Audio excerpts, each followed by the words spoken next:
Hello, नमस्कार everyone. मैं आरती अपने चैनल नॉलेज मंत्रा के माध्यम से आप सभी का हार्दिक स्वागत व अभिनंदन करती हूँ।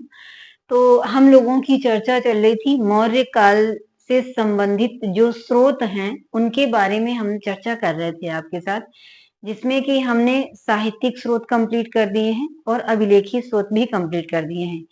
लेकिन अभी थोड़ा-सा एक ये मौर्य काल से ही संबंधित है, एक अभिलेख बच रहा था जिसमें मौर्य काल से संबंधित इम्पोर्टेंट जानकारी है, तो मैंने सोचा आप लोगों को ये भी ना छूटने पाए और इसके बारे में भी आपको जानकारी दे दूँ, जो कि एग्ज़ाम के पॉइंट ऑफ व्यू से बहुत इम्पोर्टेंट है, ठीक है? तो सबसे पहले आपसे ये ज़रूर कहेंगे कि अगर आप हमारे चैनल में पहली बार आए हैं और पहली बार आप वीडियो देख रहे हैं, तो प्लीज आप हमारे चैनल को सब्सक्राइब कर लें। अगर आप सब्सक्राइब कर चुके हैं तो आप हमारे चैनल को जो है फॉरवर्ड करें, ठीक है? तो चलिए हम समय को देखते हुए हम अपने टॉपिक की ओर चलते हैं। हमारा टॉपिक आज का क्या है? हम मेन चीज एक अभिलेख है जो कि बच रहा था, वो कौन सा है? रुद्रदामन का जूनागढ़ अभिलेख। क्या है? रुद्रदामन का जूनागढ़ अभिलेख। जैसा कि आप जानते हैं हिस्ट्री के स्टूडेंट होने के नाते हम आई होप कि आपने नाम सुना होगा रुद्रदामन का, जो कि शक शासक था। कौन सा था? शक शासक था। अभी हमने इन लोगों के बारे में नहीं पढ़ा है, मौर्योत्तर काल के बारे में नहीं पढ़ा है, लेकिन समय के रहते हम जरूर पढ़ेंगे, ठीक है? लेकिन अभी फिलहाल जो मैं पढ़ा रही हूँ आप साथ साथ चलते जाइए और रिवीजन करते जाइए। जैसे ही ये हम सिलेबस कंप्लीट करेंगे और जब फ्री होंगे तो फिर हम एक तरफ से जो जो टॉपिक छूटे हुए हैं देख लेंगे, फिर उसी के अकॉर्डिंग हम जो है क्या कर लेंगे, फिर आप लोगों का जो छूटे हुए टॉपिक है उनको जो है हम कंप्लीट कर देंगे, ठीक है? तो चलिए जो है रुद्रदामन का जूनागढ़ अभिलेख है, जो कि एग्जाम के पॉइंट ऑफ व्यू से बहुत ही इंपॉर्टेंट है, ठीक है? यहाँ से एक दो क्वेश्चन बनते ही बनते हैं। तो सबसे पहली चीज तो हम ये जानने की कोशिश करेंगे कि ये कब का है। तो ये 150 ईस्वी का है, यानी कि ईसा पूर्व का नहीं है, ये ईस्वी का है। तो ये रुद्रदामन का जूनागढ़ अभिलेख, इसको रुद्रदामन ने लिखवाया था। और ये कहाँ पर स्थित है? तो ये गुजरात में स्थित है वर्तमान समय में, ठीक है? गुजरात के सौराष्ट्र प्रांत में, गुजरात में ही एक सौराष्ट्र प्रांत है, वहां पर ये अभिलेख स्थित है। और अगर इसकी भाषा पूछता है कि भाषा क्या है, तो भाषा इसकी है संस्कृत। क्या है?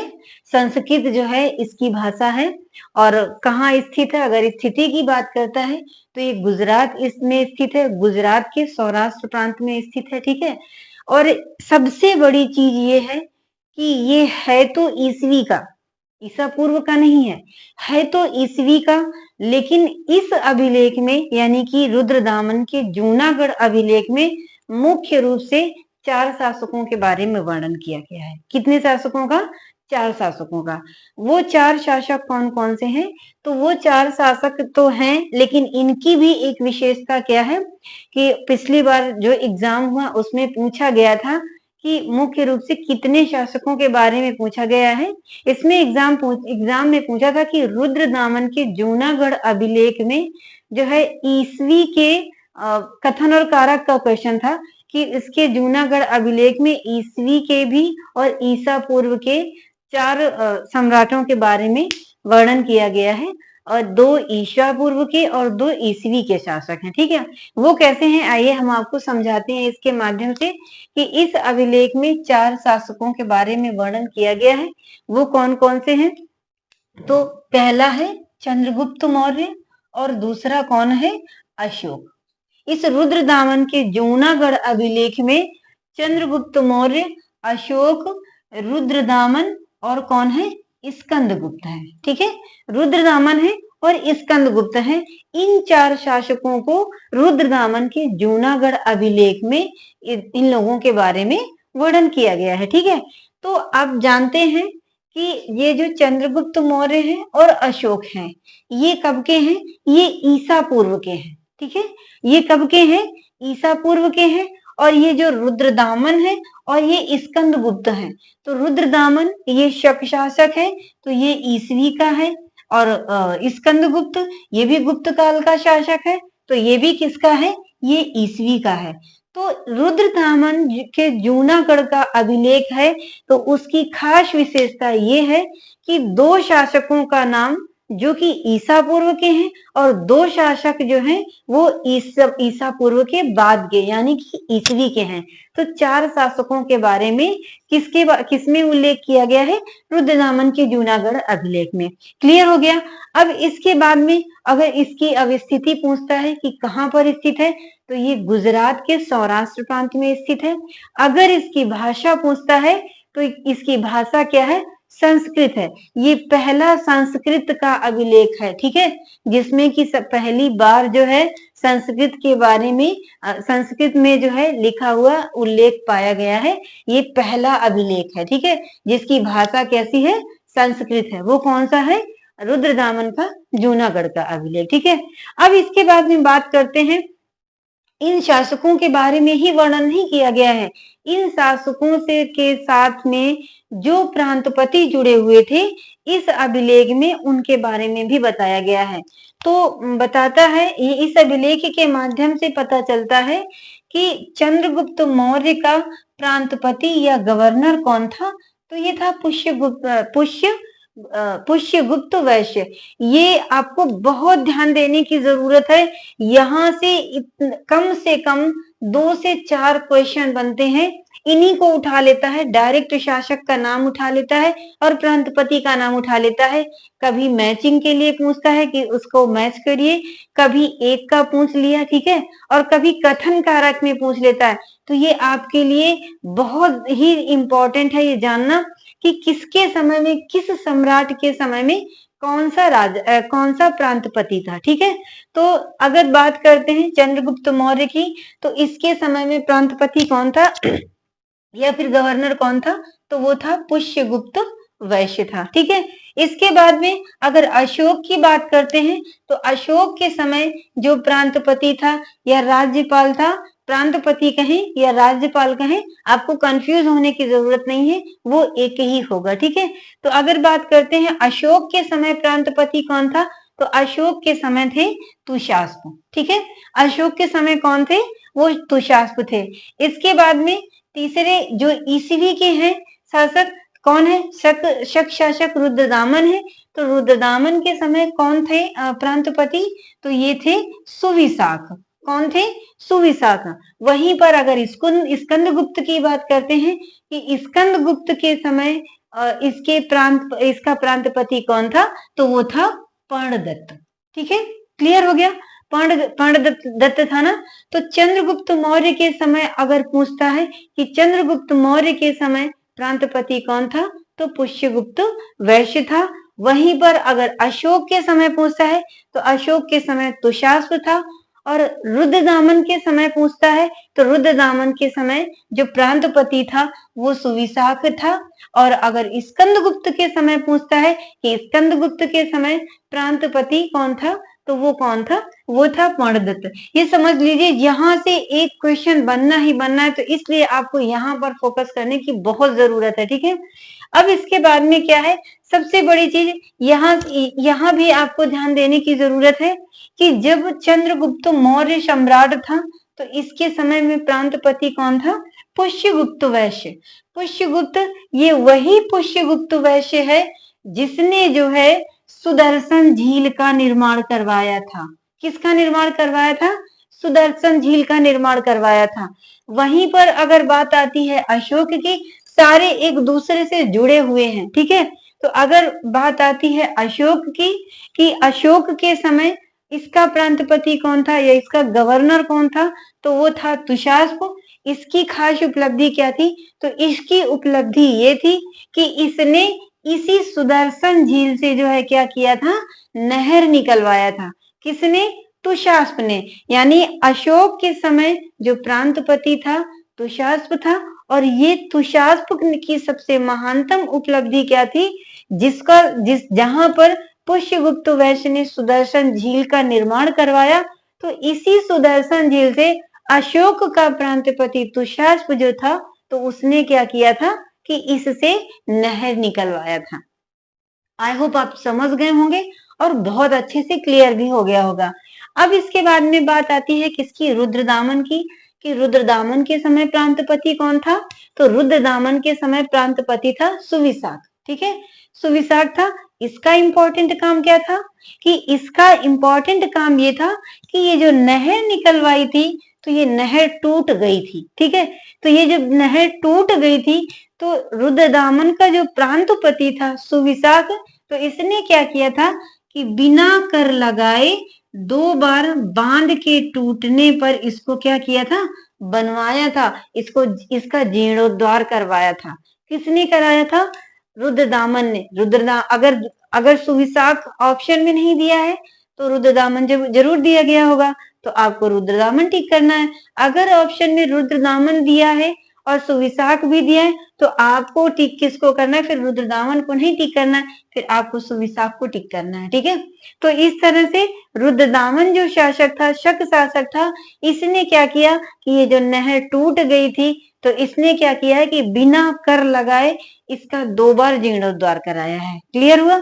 अब इसके बाद में जो स्कंदगुप्त आते हैं, इनके समय प्रांतपति कौन था या गवर्नर कौन था, तो इनके समय पर्णदत्त थे।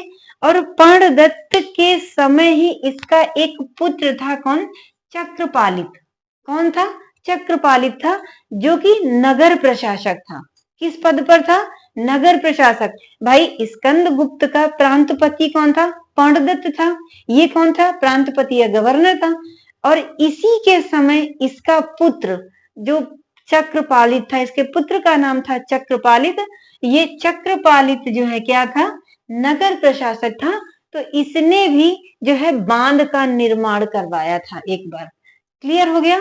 किसने किसने क्या क्या करवाया, पुष्यगुप्त वैश्य जो कि चंद्रगुप्त मौर्य के समय थे, इसने क्या किया था, सुदर्शन झील का निर्माण करवाया था।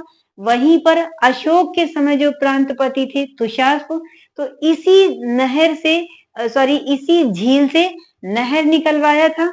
और जो रुद्रदामन के समय जो प्रांतपति थे, तो इन्होंने क्या किया था कि ये नहर टूट गई थी, तो बिना कर लगाए 2 बार इसका क्या कराया, जीर्णोद्धार कराया। ठीक है, वहीं पर स्कंदगुप्त के जो प्रांतपति थे पर्णदत्त, इन पर्णदत्त का भी इनका एक पुत्र था चक्रपालित। इन्हीं पर्णदत्त के समय ही ये क्या था, नगर प्रशासक था। और जब नगर प्रशासक था, तो इसने भी क्या किया था कि इसी उसमें एक नहर में एक बांध का निर्माण कराया था। आई होप आप लोग बहुत अच्छे से समझ गए होंगे।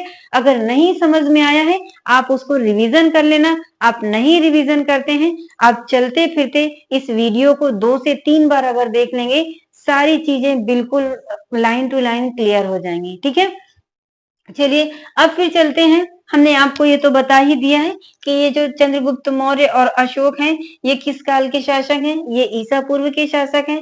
वहीं पर ये अगर रुद्रदामन और स्कंदगुप्त की बात आती है, तो ये ईसवी के शासक हैं। ठीक है, अब इसके बाद में अब हम चलते हैं किस तरफ, अब हम मौर्य वंश की तरफ चलते हैं कि मौर्य वंश के जो शासक थे वो कौन कौन से हुए और इनके उनका किस तरह से राजनीतिक जीवन बीता। ठीक है, तो अगर मौर्य वंश की बात करते हैं,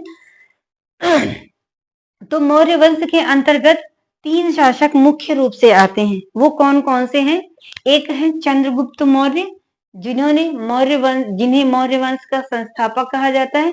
दूसरे कौन थे, बिंदुसार थे। और तीसरे कौन थे, अशोक थे। अशोक जो मौर्य वंश का सबसे महानतम शासक था। ठीक है, तो अभी हम फिलहाल चंद्रगुप्त मौर्य के बारे में ही चर्चा करेंगे, और इसके बाद में फिर बिंदुसार के बाद में फिर है अशोक। ऐसे एक एक करके हम जो है चर्चा करेंगे आपके साथ। तो अगर चंद्रगुप्त की बात आती है, तो इनके प्रारंभिक जीवन की हम बात करते हैं, तो इनका जन्म कहाँ हुआ था, इनका पाटलिपुत्र में जन्म हुआ था। ठीक है, पाटलिपुत्र में जन्म हुआ। और हमने आपको जब चैप्टर स्टार्ट हुआ था, तब हमने आपको बताया था कि पाटलिपुत्र में जन्म हुआ था। इनके जो गुरु थे चाणक्य, तो ये जो है घनानंद के दरबार में रहते थे।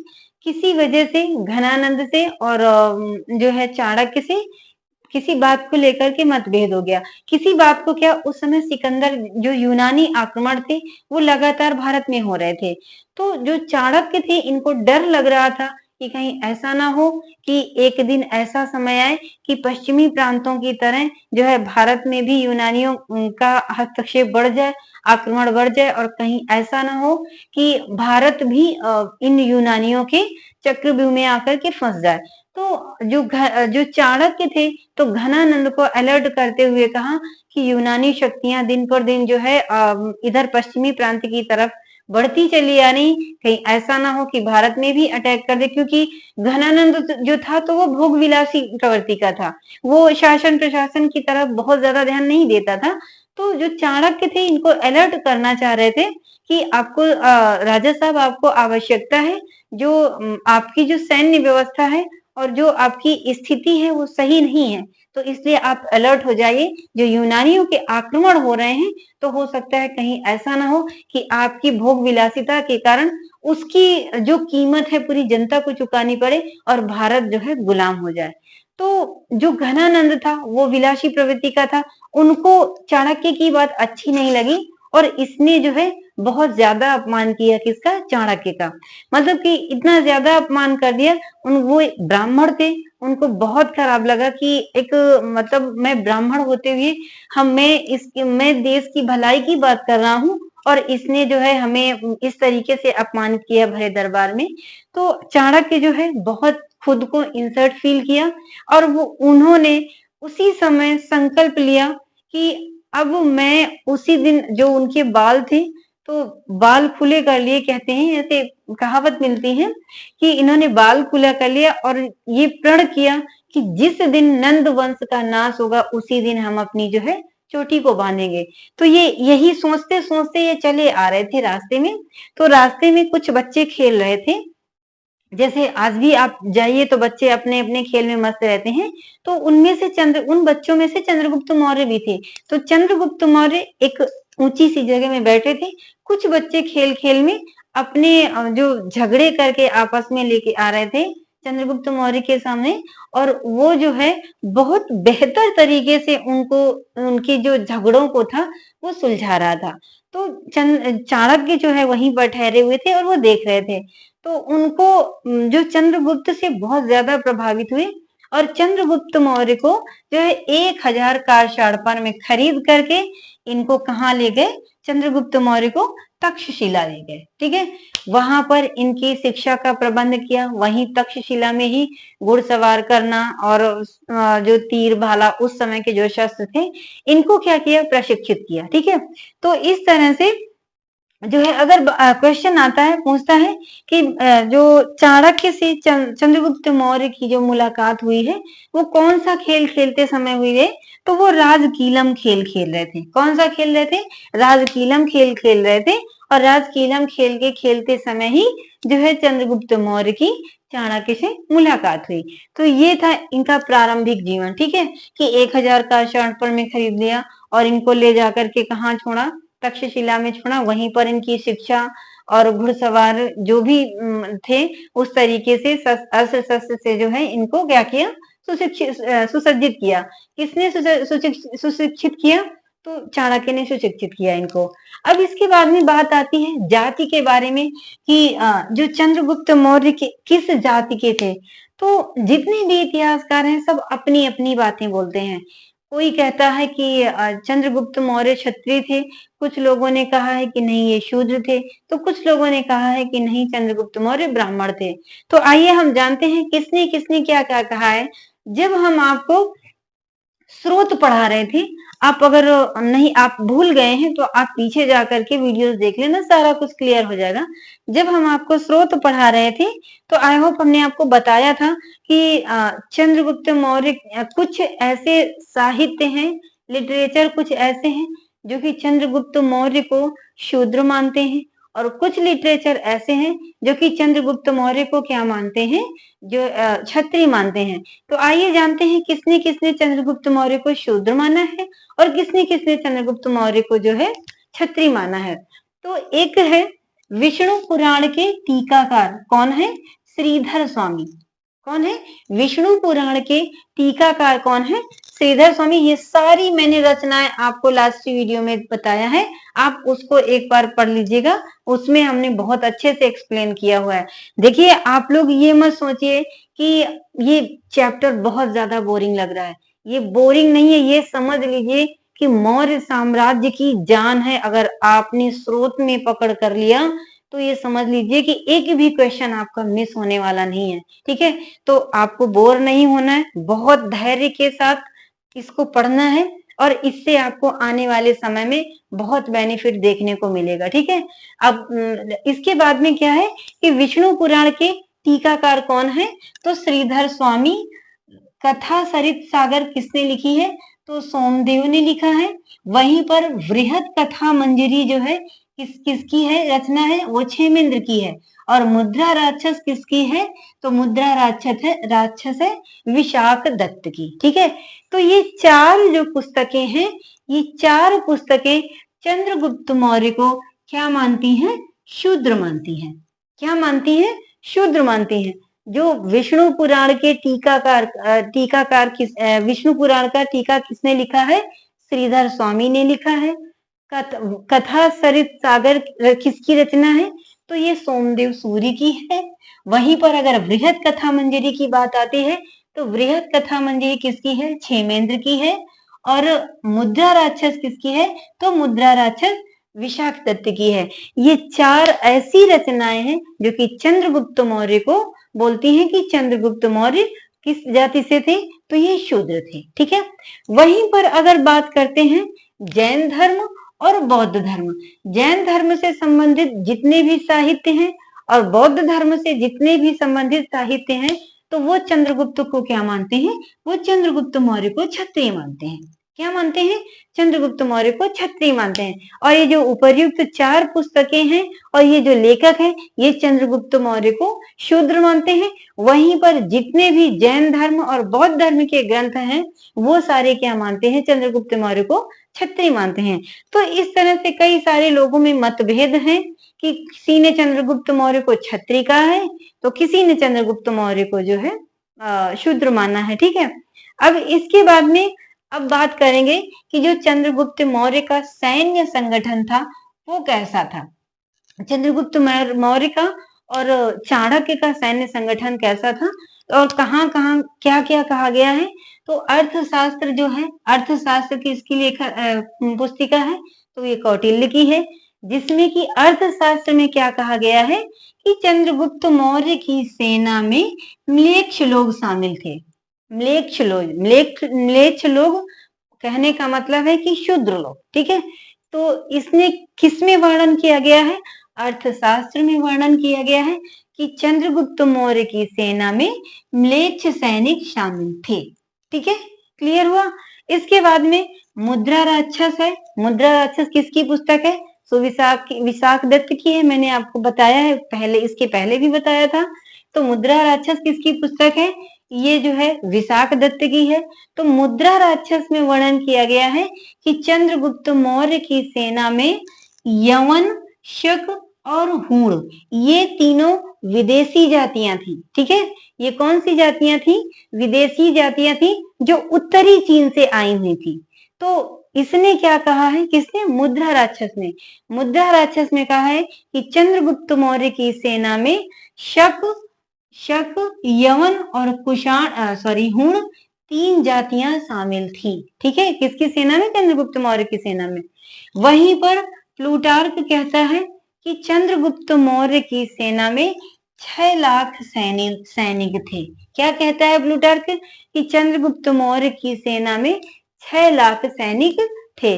वहीं पर अगर जस्टिन की बात करते हैं तो जस्टिन साहब कहते हैं कि नहीं, ना तो सेना में इसके म्लेच्छ शामिल थे, ना यवन, शक, हूण थे, ना 6 लाख सेना थी, बल्कि जस्टिन ने संज्ञा क्या दी है? इसकी सेना को डाकुओं का गिरोह। क्या कहा है? जस्टिन ने क्या संज्ञा दिया है? डाकुओं के गिरोह की संज्ञा दी है। किसको? चंद्रगुप्त मौर्य की सेना को। ठीक है, इसके बाद में प्लिनी ने क्या कहा है? तो प्लिनी ने कहा है कि चंद्रगुप्त मौर्य की सेना में 6 लाख पैदल सैनिक, 30,000 घुड़सवार और 9,000 हाथी थे। ठीक है, ये आप एक तरीके से आपका रिवीजन हो रहा है, ये मैं आपको पहले भी बता चुकी हूँ।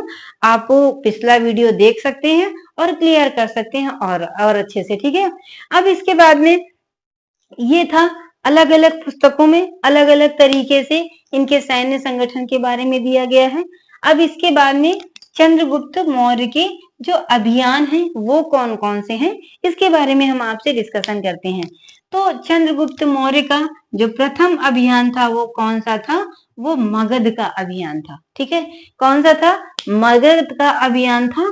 इसको चंद्रगुप्त मौर्य और चाणक्य दोनों लोगों ने मिल करके मगध पर अटैक किया, लेकिन इनके हाथ क्या लगी, असफलता हाथ लगी, ये सक्सेस नहीं हुए। किसमें, पहले अभियान में। पहला अभियान कहां पर था, मगध पर था। ये क्यों नहीं सक्सेस हुए, क्योंकि इन्होंने जो मगध की जो सेंटर पॉइंट था, मगध की जो राजधानी थी, वहां पर इन्होंने अटैक कर दिया है। तो जाहिर सी बात है, आप अगर बीच अग्नि में कूदेंगे तो आप तो जलेंगे ही जलेंगे।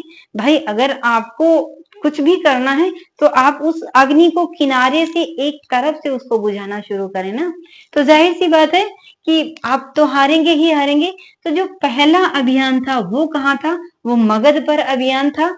दोनों लोगों ने मिल करके अटैक किया इस पर और ये क्या हुए, परास्त हो गए। अब इस चीज का अगर पूछता है कि साक्ष्य कहाँ मिलता है, किसका, कि चंद्रगुप्त मौर्य और चाणक्य दोनों लोगों ने मिल करके मगध साम्राज्य पर पहला अभियान किया, मगध पर अटैक किया और हार गए। तो इसका जो है साक्ष्य कहाँ मिलता है, तो इसका साक्ष्य मिलता है, एक है महाबोधि वंश।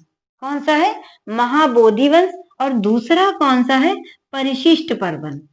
परिशिष्ट पर्वन भी एक बुक है जिसमें कि ये पता चलता है, ये उल्लेख किया गया है कि चंद्रगुप्त मौर्य और चाणक्य दोनों ने मिलकर मगध पर अटैक किया था, किंतु ये जो है परास्त हो गए थे। ठीक है, इसके बाद में अब महाबोधि वंश और परिशिष्ट पर्वन में किसका प्रकरण मिलता है, रोटी का प्रकरण मिलता है, और परिशिष्ट पर्वन में खीर का प्रकरण मिलता है। ये स्टोरी एक ही मैंने आपको पीछे बताया हुआ है, आप पीछे का वीडियो सुन लेंगे, आपको बहुत अच्छे से क्लियर हो जाएगा। ठीक है, अब इसके बाद भी ये प्रथम अभियान रहा। प्रथम अभियान कहाँ करता है, मगध पर करता है, लेकिन परास्त होता है। इसके बाद में जो दूसरा अभियान है, तो दूसरा अभियान कौन सा है, ये उत्तर पश्चिम क्षेत्र की तरफ इसका दूसरा अभियान होता है। ठीक है, तो उत्तर पश्चिम क्षेत्र की तरफ दो राज्य होते हैं। कौन सा होता है, एक सिंध होता है और दूसरा क्या होता है, पंजाब होता है। क्या होता है,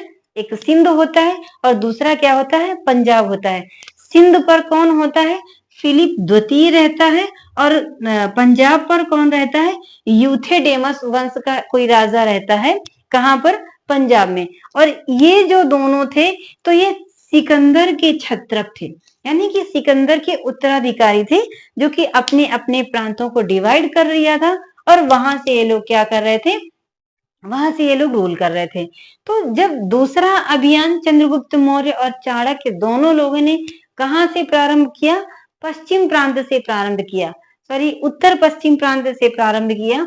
तो इसमें क्या किया कि चंद्रगुप्त मौर्य ने जब इस सिंध पर अटैक किया, तो इस सिंध पर अटैक किया, तो इसमें क्या था कि यहाँ तो आपको पता है ये विदेशी शासक हैं, देसी तो है नहीं, लेकिन यहाँ जनता कैसी थी, वो तो अपनी देसी जनता थी ना।